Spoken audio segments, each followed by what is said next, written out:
മോദിയെയും പിണറായിയെയും വാഴ്ത്തി കോൺഗ്രസ് നേതാവ് ശശി തരൂർ. ആഞ്ഞടിച്ച് വി.ഡി. സതീശനും കെ. മുരളീധരനും.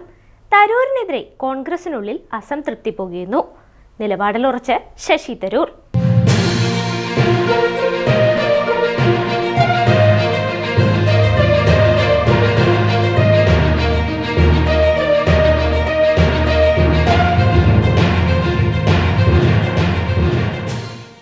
കോൺഗ്രസിന്റെ ദേശീയ നേതൃത്വത്തെയും സംസ്ഥാന നേതൃത്വത്തെയും ഒരേ സമയം വെട്ടിലാക്കുകയാണ് ശശി തരൂർ ചെയ്തിരിക്കുന്നത്. കേന്ദ്ര സർക്കാരിന്റെ വിദേശകാര്യ നയം തികഞ്ഞ പരാജയമാണെന്ന് രാഹുൽ ഗാന്ധി അടക്കമുള്ള കോൺഗ്രസ് നേതാക്കൾ ആവർത്തിച്ച് പറഞ്ഞുകൊണ്ടിരിക്കുകയാണ് മോദിയുടെ നയതന്ത്രജ്ഞതയെ പുകഴ്ത്തിക്കൊണ്ട് ശശി തരൂർ രംഗത്ത് വന്നത്. മോദി ട്രംപ് കൂടിക്കാഴ്ചകൾ ഇന്ത്യയുടെ വിദേശകാര്യ ബന്ധങ്ങളിൽ മുന്നേറ്റമുണ്ടാക്കുമെന്നാണ് തരൂർ വ്യക്തമാക്കിയത്. മോദിയുടെ അമേരിക്കൻ സന്ദർശനം ഏറെ പ്രതീക്ഷ നൽകുന്നുവെന്നും തരൂർ പ്രതികരിച്ചിട്ടുണ്ട്. പ്രതിപക്ഷ പാർട്ടിയുടെ മുതിർന്ന നേതാവ് തന്നെ പ്രധാനമന്ത്രിയെ ഈ വിധത്തിൽ പ്രശംസിച്ചതിനെ അത്യധികം പ്രാധാന്യത്തോടെയാണ് BJP കേന്ദ്രങ്ങൾ കൊണ്ടാടുന്നത്. അതുകൊണ്ട് തന്നെ തരൂരിന്റെ പ്രതികരണങ്ങൾക്ക് വളരെയധികം പ്രാധാന്യം BJP നേതൃത്വം നൽകുന്നുമുണ്ട്. ഇതാണ് കോൺഗ്രസിന്റെ ദേശീയ നേതൃത്വത്തെ അക്ഷരാർത്ഥത്തിൽ വെട്ടിലാക്കിയിരിക്കുന്നത്. തരൂരിന്റെ അഭിപ്രായം വ്യക്തിപരമായ പ്രതികരണങ്ങൾ മാത്രമാണെന്ന് ചൂണ്ടിക്കാണിച്ച് ഗൗരവം കുറയ്ക്കാനാണ് കോൺഗ്രസിന്റെ ദേശീയ നേതാക്കൾ ശ്രമിച്ചുകൊണ്ടിരിക്കുന്നത്. കോൺഗ്രസിന്റെ ദേശീയ വക്താവ് പവൻ ഖേര ശശി തരൂരിന്റെ നിലപാടുകളെ തള്ളി രംഗത്ത് വന്നിട്ടുണ്ടെങ്കിലും BJP നേതാക്കളുടെ വ്യാപക പ്രചരണത്തെ മറികടക്കാൻ ഇതുവരെയും കഴിഞ്ഞിട്ടില്ല. അതോടൊപ്പം പിണറായി സർക്കാരിന്റെ വ്യവസായ നയങ്ങളെ വാനോളം പുകഴ്ത്തി ശശി തരൂർ രംഗത്ത് വന്നത് സംസ്ഥാന കോൺഗ്രസ് നേതൃത്വത്തെയും ഞെട്ടിച്ചിട്ടുണ്ട്. ഇന്ത്യൻ എക്സ്പ്രസ് പത്രത്തിൽ എഴുതിയ ലേഖനത്തിലാണ് ഇടതു സർക്കാരിനെ തരൂർ പുകഴ്ത്തിയിരിക്കുന്നത്. സംരംഭക മുന്നേറ്റത്തിലും സുസ്ഥിര വളർച്ചയിലും കേരളം രാജ്യത്ത് വേറിട്ട മാതൃകയായി മാറുന്നുവെന്നും ഈസ് ഓഫ് ഡൂയിങ് ബിസിനസ് സർവേയിൽ കേരളം രാജ്യത്ത് 1ാം സ്ഥാനത്താണെന്നും തരൂർ ചൂണ്ടിക്കാണിച്ചിട്ടുണ്ട്.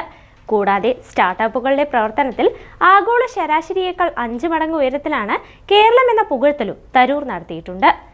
സിംഗപ്പൂരിലും അമേരിക്കയിലും എന്നതുപോലെ വ്യവസായ സൗഹൃദാന്തരീക്ഷം കേരളത്തിൽ അതിവേഗം രൂപപ്പെട്ടുകൊണ്ടിരിക്കുന്നതായും തരൂർ ചൂണ്ടിക്കാണിക്കുന്നുണ്ട്. കേരളത്തിന്റെ സ്തംഭനാവസ്ഥ ഇല്ലാതാക്കാനായി സർക്കാർ നടത്തുന്ന സാമ്പത്തിക പരിവർത്തന ശ്രമങ്ങൾക്ക് എല്ലാ രാഷ്ട്രീയ പാർട്ടികളും പിന്തുണ നൽകുമെന്നാണ് താൻ ആഗ്രഹിക്കുന്നതെന്നും തന്റെ ലേഖനത്തിൽ തരൂർ വ്യക്തമാക്കിയിട്ടുമുണ്ട്. കോൺഗ്രസ് നേതൃത്വത്തിൽ നിന്നും ലഭിച്ച ഈ അംഗീകാരത്തെ വ്യാപകമായി ആഘോഷിക്കുകയാണ് ഇടത് കേന്ദ്രങ്ങൾ ഇപ്പോൾ. ശശി തരൂരിന്റെ വാക്കുകൾ ഇടത് സൈബറിടങ്ങളിൽ ഇതിനോടകം വൈറലായി കഴിഞ്ഞു. വ്യവസായ മന്ത്രി P. രാജീവ് ആകട്ടെ നന്ദി, കേരളത്തിനായി ഉറച്ചു നിൽക്കാമെന്ന അടിക്കുറിപ്പോടെയാണ് തരൂരിന്റെ ലേഖനം ഷെയർ ചെയ്തിരിക്കുന്നത്. സംസ്ഥാന സർക്കാരിനെതിരെ നിശിത വിമർശനങ്ങൾ ഉയർത്തി പ്രതിപക്ഷ നേതാവ് V.D. സതീശനും KPCC അധ്യക്ഷൻ K. സുധാകരനും അംഗം കൊഴുപ്പിക്കുന്നതിനിടയിലാണ് ശശി തരൂരിന്റെ അപ്രതീക്ഷിത പൂഴിക്കടകൻ ഉണ്ടായിരിക്കുന്നത്. ഇതിലെ അപകട സാധ്യത തിരിച്ചറിഞ്ഞാണ് V.D. സതീശനെയും K. മുരളീധരനെയും പോലെയുള്ള നേതാക്കൾ ശശി തരൂരിനെ തള്ളി ഇപ്പോൾ രംഗത്ത് വന്നിരിക്കുന്നത്. കേരളത്തിന്റെ വ്യവസായ വളർച്ചയെക്കുറിച്ച് തരൂർ പറഞ്ഞത് ശരിയായില്ല എന്നാണ് സതീശൻ തുറന്നടിച്ചത്.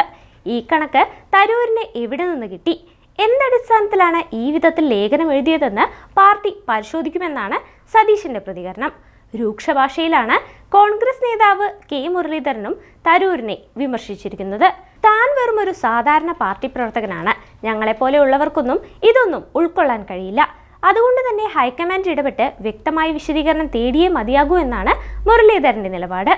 മോദിയെയും പിണറായിയെയും വാഴ്ത്തുന്നവർ എത്ര വലിയവരായാലും പാർട്ടിക്ക് മുമ്പിൽ മറുപടി പറഞ്ഞേ പറ്റൂ എന്നും മുരളീധരൻ തുറന്നടിച്ചിട്ടുണ്ട്. തരൂരിന്റെ ലേഖനത്തെ ഉയർത്തിപ്പിടിച്ച് അദ്ദേഹത്തെ രാഷ്ട്രീയമായി ഒറ്റപ്പെടുത്താനുള്ള നീക്കവും ഇതോടൊപ്പം സജീവമായി ഉയർന്നു വരുന്നുമുണ്ട്. അടുത്ത തവണ UDFന് അധികാരം കിട്ടിയാൽ മുഖ്യമന്ത്രി സ്ഥാനത്തേക്ക് പരിഗണിക്കപ്പെടുന്ന പേരുകൂടിയാണ് തരൂരിൻ്റേത്. ഈ സാഹചര്യത്തെ ഉപയോഗപ്പെടുത്തി ആവിധം സ്വീകാര്യതകൾ കൂടി ഇല്ലാതാക്കുന്ന നീക്കങ്ങളും ഇതോടൊപ്പം ചില മുതിർന്ന കോൺഗ്രസ് നേതാക്കൾ പയറ്റുന്നുമുണ്ട്. CPM നടത്തുന്ന വെറും തള്ളലുകൾ ഏറ്റുപിടിക്കുന്ന വിശ്വപൗരനെ ഇനിയും സഹിക്കാനാവില്ല എന്ന വിലയിരുത്തലിലാണ് വലിയ വിഭാഗം കോൺഗ്രസ് പ്രവർത്തകർ. എത്ര വലിയ നേതാവായാലും ഒറ്റുകാരനെ അംഗീകരിക്കാനാവില്ല എന്നാണ് അവർ തുറന്നടിക്കുന്നത്. ഇടത് സർക്കാരിന്റെ കേരള നയത്തെ പിന്തുണച്ചുകൊണ്ട് ഇതിനു മുമ്പ് തരൂർ കൈക്കൊണ്ട നയം വിവാദമായിരുന്നു. ഇന്നിപ്പോൾ പിണറായി സർക്കാരിന്റെ വ്യവസായ നയത്തെയാണ് തരൂർ വാനോളം പുകഴ്ത്തിയിരിക്കുന്നത്. കേന്ദ്ര സംസ്ഥാന സർക്കാരുകളെ ഒരേ വിധത്തിൽ പുകഴ്ത്തിയും ദേശീയ തലത്തിലും സംസ്ഥാന തലത്തിലുമുള്ള കോൺഗ്രസ് നേതൃത്വത്തെ പ്രതിസന്ധിയിലാഴ്ത്തിയും ശശി തരൂർ നടത്തുന്ന നീക്കങ്ങൾക്ക് പിന്നിലെ അടിയൊഴുക്കുകൾ ഇനിയും പുറത്തു വരേണ്ടതുണ്ട്.